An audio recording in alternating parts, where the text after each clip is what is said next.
I can absolutely confirm that this book is getting into how to heal the relationships and the dialogue and finding the safe space and having the, and what did we call it this? Ian, if you have these conversations, the rules of engagement, it really tries to dig deep into the dynamics of the dialogue and the actions. And also, we have a wonderful a chapter on walking the talk. Lessons we can take from Rassi.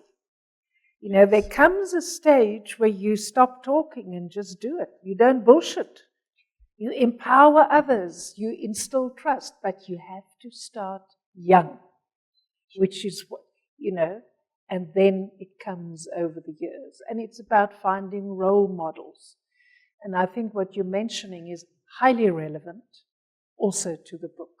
And I'm glad if we could fill a gap there. As to the first question, which was about the whole issue about the TRC and the role of retribution versus restoration.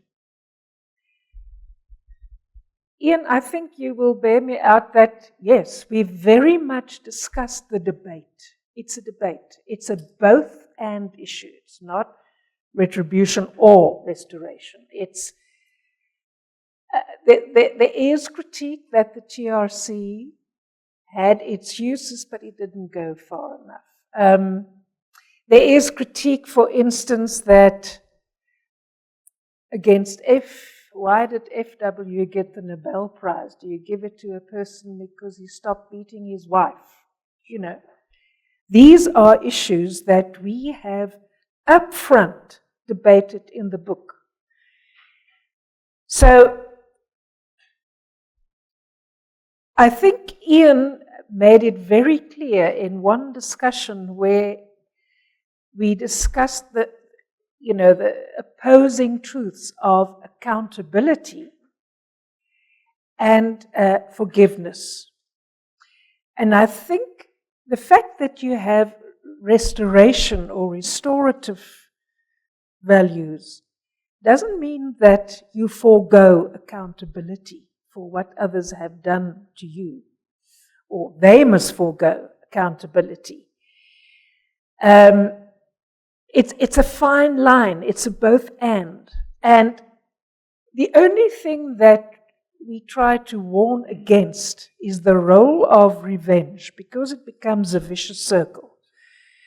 The moment people say, well, okay, we don't want to forgive too much, it's restorative, but some revenge, some accountability is required here. Where do you draw the line? Because it becomes a vicious circle. And we are discussing, the one thing, people whose intent on revenge cannot be healed because they look backwards in order to find a goal forwards. My whole life purpose is to take revenge on the people that wronged me. We found it with the Afrikaner Weerstandsbeweging, who thought because the English took their farms away in the Boer War, they were going to get it back. They became militaristic and, that whole story. There is the fear that, that is also caused by the Holocaust. So the Afrikaners had their Boer War, and all of that can breed revenge.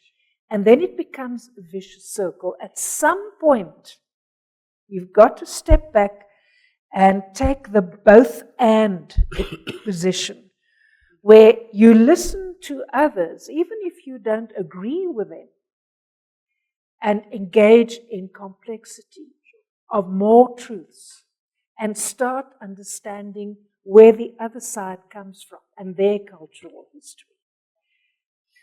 So it's not a clear-cut answer. It's not a black and white answer.